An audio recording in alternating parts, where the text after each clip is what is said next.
council hearings in person. You've tuned into our televised proceedings on Channel 13. Now, you have the chance to listen to us on the radio as we demystify our work and the people who do it. This is not a council hearing.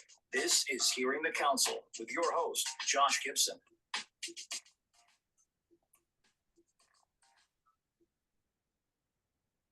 Thank you, deep voice person with a funky backbeat.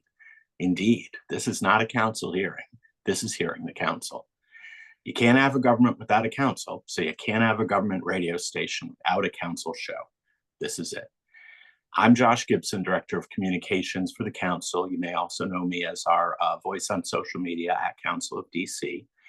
And we're, as always, so happy and excited to be back with At-Large Councilmember Robert White. Thanks for being with us. Thanks for having me back, Josh. I always enjoy it. Oh, good. Well, we'll ask you again at the end. Excellent. So anyway, today's theme is fairly open-ended, but it's kind of what are your legislative priorities looking at the not so new year? What are you planning on tackling? Where do you think we stand? And what are our hopes looking forward? Yeah, look, I mean, we need hope more than anything right now.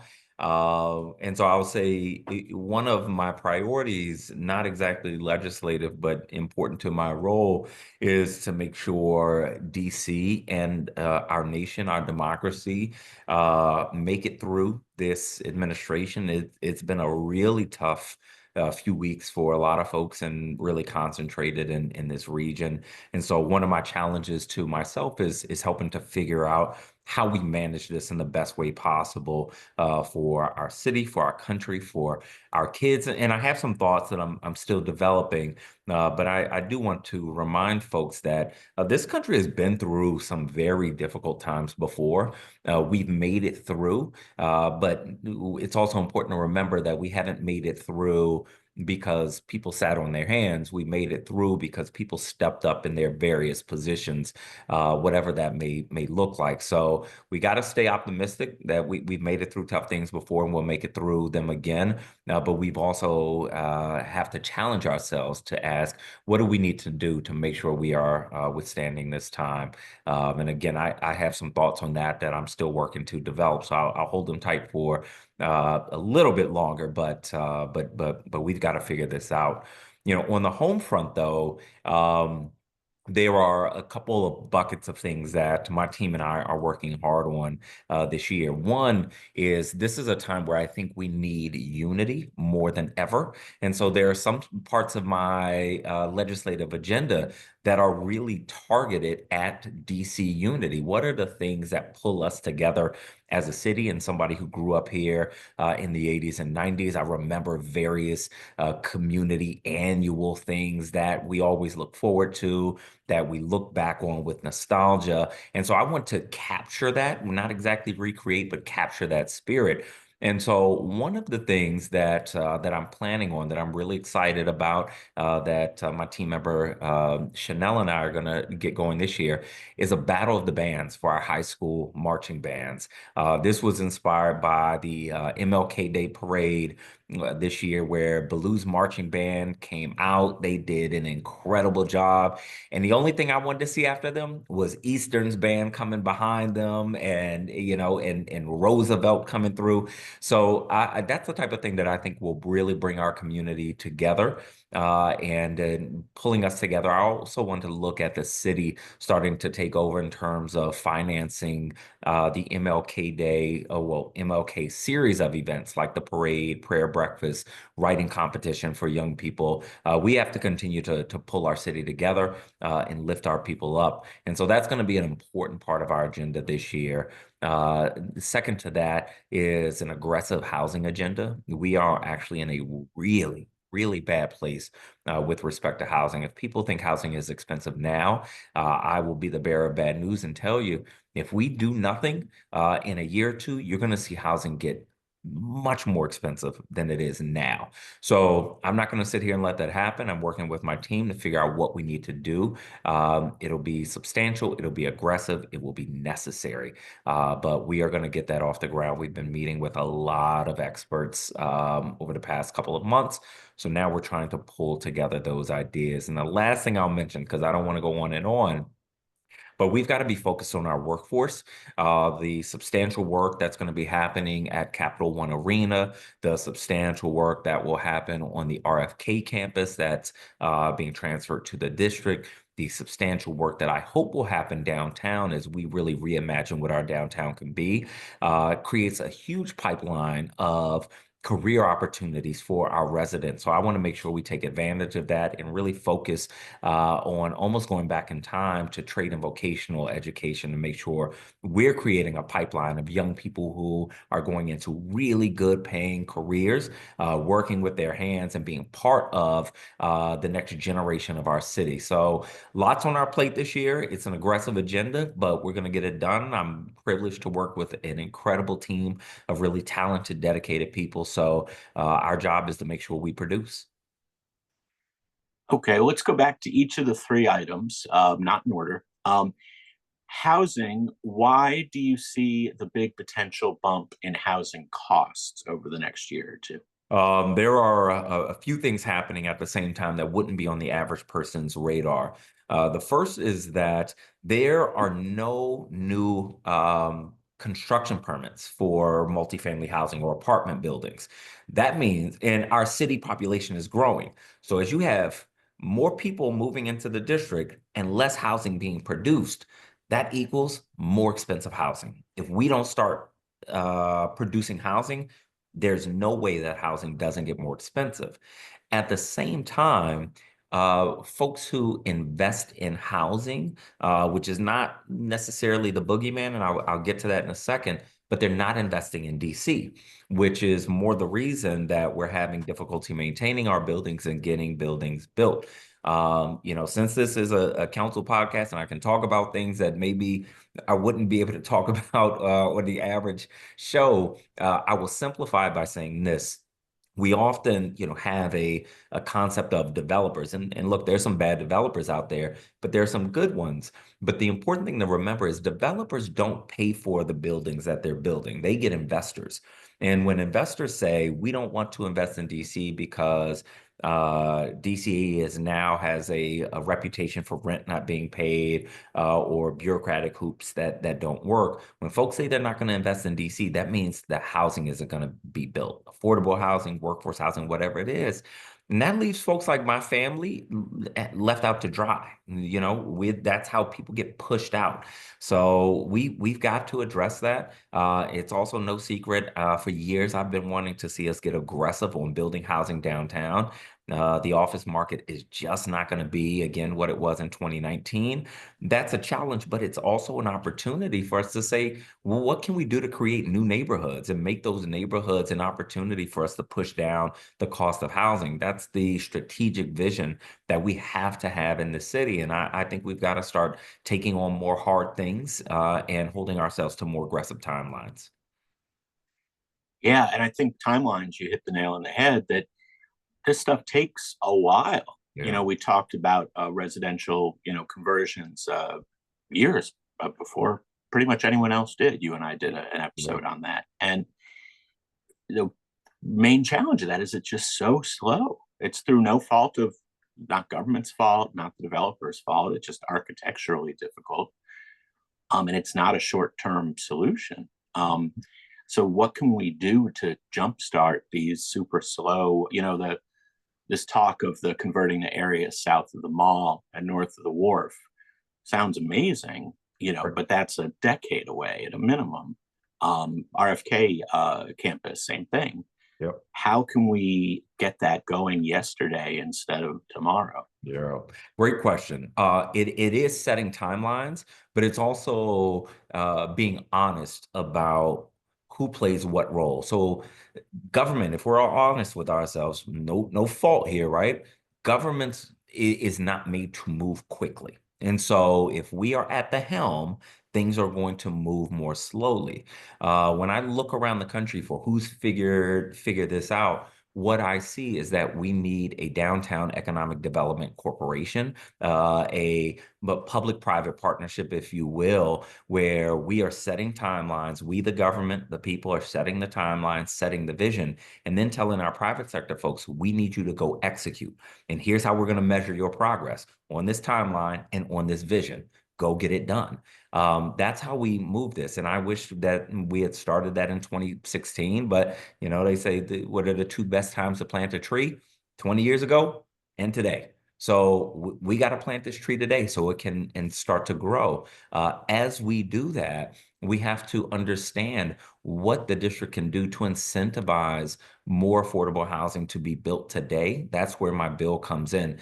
We need folks putting shovels on the ground in the ground today. Otherwise, no matter what our great intentions are, people are going to keep being priced out of the city, and I don't want to see that. So, yeah, I tell my team and I tell folks I talk to all the time, all the easy problems have been solved. What's left for us are the hard ones, and we've got to take them on.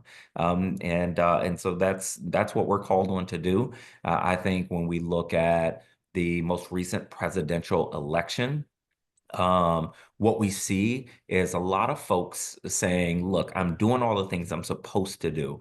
I'm working hard, I'm going to school, but it's not working for me, and people need us to produce. I think elected officials, governments have to have a mindset that we serve people who need us to produce. We need to produce affordable housing. We need to produce jobs. We need to do whatever we can to make our cities and our country more affordable. And I think we've got to work more aggressively on more aggressive timelines, or people are going to continue to look for a more radical solution, because that radical solution doesn't have an answer either, but they're tired of the conventional tools and systems and phrases not working for them. And I think we've got to be responsive to that. And as a Democrat, I'll say our party is in trouble if we don't get a grip on what people's expectations and disappointments are. And to make sure we don't bury the headline, a while back when you were first talking about housing, you said, if I heard you correctly, and I'm remembering correctly, that there are 0 multifamily housing permits in the pipeline. Yes. So What? I had a hearing in the fall on the future of housing downtown, and one of our witnesses was a representative from the CFO's office. And I was seeing nonprofit housing development companies close, and hearing that it's hard to get investment. But when I heard that statistic, that data point, it was like a bolt of lightning and say, Robert, you have got to do something. And all of my smartest political advisors said, you have got to leave housing alone because it's a lose-lose situation. But I believe that if we're elected to help people, then we've got to do that. So we're going to take on housing because it's necessary. Again, our population is growing. Our housing stock is dwindling. That is a really bad combination for people. So basically, all the cranes we see are projects that are underway and that hopefully will follow through to completion. But what you're saying is, at least permit-wise, there are not new cranes in the immediate future. Very good clarification. Exactly right. Exactly right. If you see construction happening now, that's stuff that started years ago. But in the foreseeable future, if we don't do something, we're not going to see any more cranes going in the sky, at least not to build housing. You at the swearing-in ceremony a few weeks ago, seems like 8 years ago, but it was fairly recent. You gave a bang-up speech, if I do say so myself, that was very inspiring, and I think it was simultaneously pro-business, but also very progressive. And I don't remember, you had a very good turn of phrase along those lines, but how do you walk that line? Because if businesses are leery about coming to DC, as you've said, rightly or wrongly, but we always have good hearts and want to do the right thing for the people most in need. How do you reconcile that and walk that tightrope? you don't do it politically. You do it with your heart. And so I've always said to people from the time I was running as an unelected candidate to the time I got in office that I ran to be a voice for folks like my family. This everyday people, no stature, not a lot of degrees, just trying to make it, right? And those are the people being left out in the cold. Those are also the people who don't know and really don't give a damn about all the acronyms we fight about in this building, right? They whether it's TOPA, rent control, all those things, they don't care. They just care whether or not they can afford to live in this city. And so we have to have that same mindset. And that means we've got to stop demonizing each other. Like if the business community is saying, all this is the fault of the progressives, and if the advocates are saying this is all the fault of greedy landlords, then everybody's missing it. Because the reality is there are good business folks and there are bad business folks. There are good advocates and there are bad advocates. And our job is to figure out the right answer, not figure out which group you like more. So that's what I try to do in my work, and really a place that I continue to push myself, especially this year. So I'm looking to develop legislation that the average person is going to understand and benefit from. And then we've got to let the chips fall where they may. Yeah, way back when I was on the ANC, I always thought that it was the 10 quote unquote bad 10% of bad businesses and the 10% of bad residents that caused all the civil wars. That kind of 90% of residents agreed with 90% of businesses. Yep. What was needed, what was necessary, what was the right way forward. And sometimes we get spun up by our kind of the 10% bad apples in our demographic group. If we kind of go with the 90%, a lot of times there's common sense paths forward. That's right. And we've got to use our common sense a lot. The reality is it doesn't matter how you feel about business if you recognize that our residents do need jobs. And if we don't have businesses, there are no jobs. So, it's not terrible to say, what do we need to do to attract businesses? But also say, businesses, we're going to hold you accountable to treat our people well and to be part of our community. So I don't think that we have to do a trade-off. It's either like all business or no business, all progressive or not progressive. Like we've got to figure it out. Or again, we are in trouble. People will elect the folks who can figure it out. So that's what we've got to do. Okay, so pivoting from housing to vocational education and jobs, when will we know that pivot? How will we make that pivot happen? And we talked about this before on the show that for a while there was so much positive, beneficial, well-intentioned talk about everyone has a right to go to college. Everyone has a right to go to college. Everyone should go to college. To any career path, any educational path that does not involve college is substandard. Mm-hmm. And now there's been this effort to pivot that and to say that there are amazing jobs, well-paid, lifelong career jobs that can't find people to hire in DC. But you have to change how you're describing the career paths people are looking for coming out of the educational system. Yeah. And I feel like that pivot has not fully happened. I haven't seen that take root yet, and it's necessary. We all seem to be on the same page that it makes sense, but how do we advance it?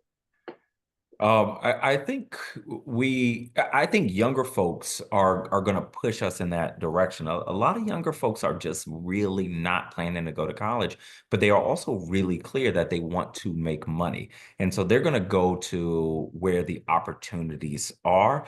We also have to have clear-eyed conversations about where the jobs and careers are going to be. So if we're funneling, if our sole focus is getting our kids to college, but the data are telling us that less than half of our kids coming out of DCPS are going to go to and graduate from college, then we are steering folks in the wrong direction. College, in my opinion, is still a very good investment if you want to do something that requires a college degree and there is a job market for that thing. But if there's no market for it, or if the thing you want to do doesn't require a degree, that's not a good investment of time or money.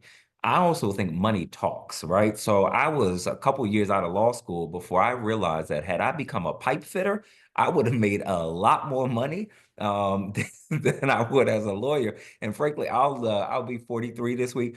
I'd probably be retired by now as a pipe fitter. It's such hard work that their retirement is early.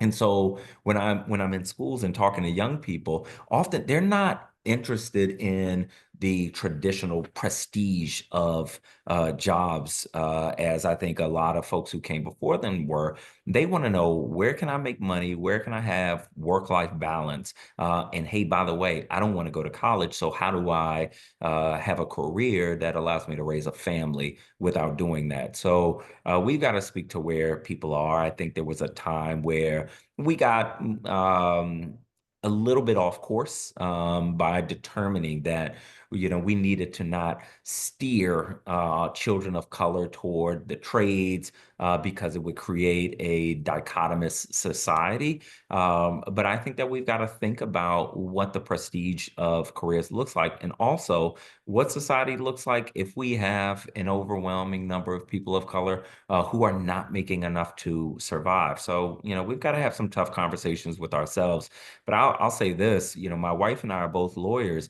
And we still get help from time to time from my in-laws. My father-in-law was a journeyman electrician. So folks who want to be able to provide for their family and retire one day, a lot of them are looking to trade and vocational work. So that has to be something we support. Don't steer everyone to college. Don't steer everyone to the trades, but give our young people enough information to make the choice for their own futures. And also, I mean, let's not forget that for now, the only jobs that you can't export to foreign countries, or that you can't train AI to do, Right. again, in the short term, I know it's only a Right. matter they're coming for all of us, but are the trades. That's right. Trades and restaurant work are two of the only things where it'll be very hard to outsource those, or to swap us out for the robots. So if no other reason than that, That's right. it's wise. Yeah. Agreed. Agreed. So on the ground, within DCPS, how do we get there from here? Some pushing. I think the with DCPS and the State Superintendent of Education, I think both entities are passionate about and interested in trade and vocational education. I disagree with how they're looking at it right now. So if you have them on the show, what they'll say is, we have more. They don't call it trade and vocational education anymore because that's, I think out of style for them. I disagree. We got to talk the language of the people that the people talk, and when people talk to me, that's the term they use, and we have to put some value in that. But our education agencies would say we actually have more. Whatever they call it now, not trade and vocational education, but they'll say we have more opportunities than we used to. But when you look into the details, many of the things they put into that category are programs that still require at least a 4-year degree. So like aeronautical engineering is an example of one of the things that they put into this category. So I want them to look at more of the traditional trades, which is where we have narrowed our scope. And I want us to do a better job of educating young people and families about those opportunities so they can make informed decisions. So again, I think our agencies have a desire to have a strong vocational education program, but I think right now they are missing the opportunity. Yeah, and hopefully we can get them to pivot. That is the hope. But I am at a place now where if I can't go through government, I will go around government. So if it looks like I can't get the trade and vocational program pipeline where I want it to be this calendar year, then during this year, I will start working with our unions and with our private sector to create trade and vocational programs outside of government. Yeah, And because I know, and we'll see what happens in the next 4 years, but I know like solar EV chargers they couldn't find enough workers to do That's them. right. And it's kind of like the Venn diagram. Like they're both trades, but they're also jobs of the future. That's And right. it's like right in that sweet spot in the middle. Yes. Installing internet, was another example. That there are a ton of jobs that are still sexy. You Yeah. can still put them in your DCPS brochure and brag on them. Yeah. Not that you can't brag on the other trades, but it's even easier, to know that those That's are right. career jobs of the future. So it's sort of a no-brainer why we wouldn't. It is. And in DC, most people know we have what's called a first source law. So when projects are happening, construction projects that have any DC money, they are required to hire first in each of the skill sets from DC. But it's an open secret that many of those jobs are not going to DC residents because the construction companies are saying they can't find DC residents with those trade skills and certifications. That's a problem we can fix. We can fix a pipeline problem. So we have our taxpayer money funding projects, and the money is going outside of the district. I think that's not fair to our city or to our residents. We've got to address this. Yeah. And hopefully the first source laws survive the administration. Here's hoping. Here's Because hoping. that's would be one of the first to go if they Yeah. zoomed in on that. Yeah, I could see a few of our really good and important programs going by the wayside. So yeah, that's a good point. Yeah, shush. We won't talk about it anymore. Right. So back to your first point about trying to build spirit and unity, potentially culturally. Mm-hmm. Talk a bit more about that because we've had moments in recent history where culture that should have been unifying was seen as divisive.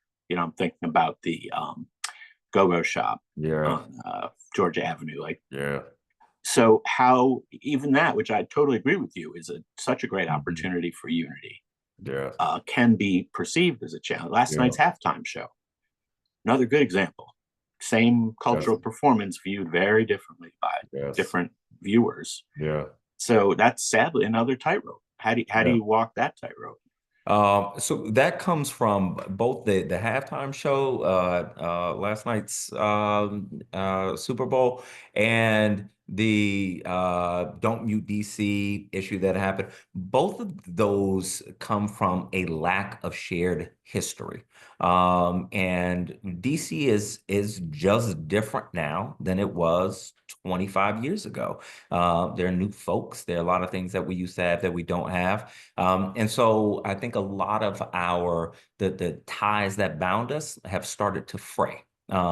And we need to address that if we're going to move forward in the way that we need to. So we used to have Carnival. We used to have Georgia Avenue Day. There are so many things that we used to have. They used to pull the city together, and we kind of look back on with nostalgia. We need to create the next generation of those things. And I think one of the things, look, talented young people is something that pulls this city together. And I would love to see people from all neighborhoods, all schools coming to see the various high school, junior high school, elementary school marching bands perform, because we do have very talented kids in this city.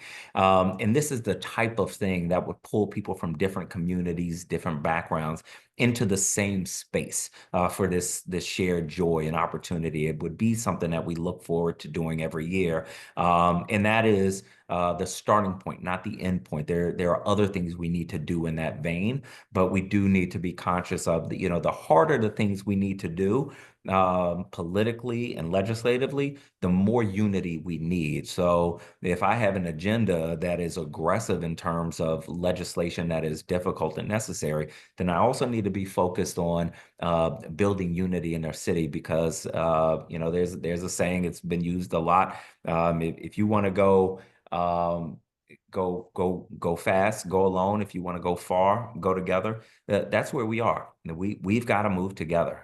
We can't afford right now to have a lot of division in this city. So we have to, in leadership, pay attention to the morale of our city, the unity in our city, and that's something that I do want us to pay attention to. Yeah. I've always wondered if there was a way to go-go is awesome. And I think it's not just awesome, but it's just inherently likable. Like there's some tastes that are acquired tastes, whereas I feel Yeah, like go-go, if you get access to it, you can't not I tap, agree. tap your foot, dance, whatever. I So I agree. don't know how we create a space where like, okay, you're not from here, you hear all this talk about go-go. Here, try. Yeah, It's safe, it won't hurt you. that's But right. I feel like if we did that, it would speak for itself and it would win the day. Yeah. But I feel like kind of it's like an in club, out of the club kind of thing right now. And I don't know Mhm. how we can kind of break it bigger. I mean, I'd love to break it bigger nationally. Yeah. It We doesn't get fair shakes. It doesn't, and there's more we can do in that front. One, I think something like a battle of the bands that incorporates go-go, which absolutely I think many of our Right. schools would. I think it would give more exposure to folks who may not listen to that genre now. But as a student of history, what I would do is study things like jazz. I mean, any genre of music, there was a time where it wasn't accepted. It wasn't, culturally appropriate. It wasn't the sophisticated sound. And we can look back at how those genres got their roots, what happened that ingratiated the people with the music, and follow, a path that's already been laid in other genres. So, but also, yeah, I think broader exposure. I appreciate that folks like Ted Leonsis and the owners of the Commanders have started incorporating go-go into much of their work because it does also broaden that exposure. So I want to see more. I want to hear more go-go around our city. But I think we need to look at how other genres have made that happen historically. Yeah. And I mean, there are times when you're challenged, hard times during the pandemic or whatever, we turned inward towards our families. Yeah, And I feel like DC, during what could be a hard time for us, we need to look inward to ourselves yeah, to strengthen and survive. And I feel like a strong cultural core yeah. could go I a think. long way. Yeah, it can go a very long way. And if there's anybody who doubts that, I would say, look at some of the photos and videos from DC jail 2 weeks ago. There's a local artist named Nucci that I just have tremendous respect for and is incredibly talented. He has a platform that's really, started to take over the nation. It's called Nucci's Front Porch. And when he invited me to see one of the performers, it was Robin Thicke, in his front yard on his front porch. He and his partner Don said, "Hey, if you can help us get into DC jail, we would love to perform there." And I said, "Look, if you're willing to perform, I guarantee you I can get you in." And we worked together to make it happen a couple weeks ago. Everybody just walked in with, just straight serious face. Everybody left with a smile, and really inspired by a lot of the messages that they heard. So all that to your point about go-go is a sound, a genre, a feeling that really can lift us and inspire us during a difficult time, and we've got some difficult months and years ahead. Yeah, that is for sure. Okay, well, we are a little tight on time, so we're going to pivot to the fun round, as we always do at the end to try to again end with a smile. I went back to the well. We're going to do I'm going to name a weird task, and you're going to name which of your colleagues you think is best suited and why. It could be past colleague, present colleague. But yeah, who do you think would be best at it, or it would just be fun to do it with, Mhm. and why you think they're well suited. First one, shovel your sidewalk. We got snow Oh, coming in this week. look, Wendell Felder, that's the new young, member of the council. Yeah, yeah, He's going to strapping handle snow tall. duty. Yep, that makes sense. Okay, who would you like to, and this is actually relevant for you, co-teach a college class? Co-teach, Because I believe, aren't you teaching this year? adjunct, yes, at Georgetown Law. Yeah, Yeah, I would say Chairman Mendelson because he's a nerd like me, but he's a little drier, and I think we would work well together. He's also funny in his quirky way, which I appreciate. So I think we could co-teach a mean class. yeah. He's like a university professor lost in time. Like He at some is. point he'll find his way to that medium. Yes. And but Uh, I'd have to wrap him up because I could see all of his classes going overtime. True, valid, very valid. Starting late, ending late. That's right. Um, uh, all right. How about going clothes shopping? Adult clothes shopping? No, going clothes Going shopping. clothes shopping. Mm, I would I would say Janice Lewis George. I think she got good style. Fun to hang out with. So Yeah, yeah, that's gonna be my shopping buddy. and she loves her some thrift shopping too. Oh, I do So too. Look, yeah, I didn't so even know that. I love her even more. right, and we also would have accepted not Chairman Mendelson as the correct answer to the question. His style isn't so bad. You got to pay attention. No, it's true. It's true. I was giving him a hard time. Okay, and let's throw in one more. Putting on a puppet show. Puppet show. That's so random. Yes. Welcome to Um, my brain. yeah, I'm gonna say Zachary Parker. But I don't know what we'll get, but he used to teach. So, so I figured that like there's some ability to put yourself in the mind of a young person, Yep. and force them to learn. So I guess that's my puppet show buddy. That sounds good. And so many of these would be great TV pilot spinoffs. You Agreed. know, I would pay money to see you guys doing a puppet show. I've asked who'd like to drive cut cross country with on a past episode. I'd watch that show. Two Yes. council members in a car. You Yes. know, I'm in for that. Uh, I watched the but first season. I can't guarantee after that. oh, that's true. That is true. um, all right. Well, we are over time as always, but thank you again so much, council member, for taking the time.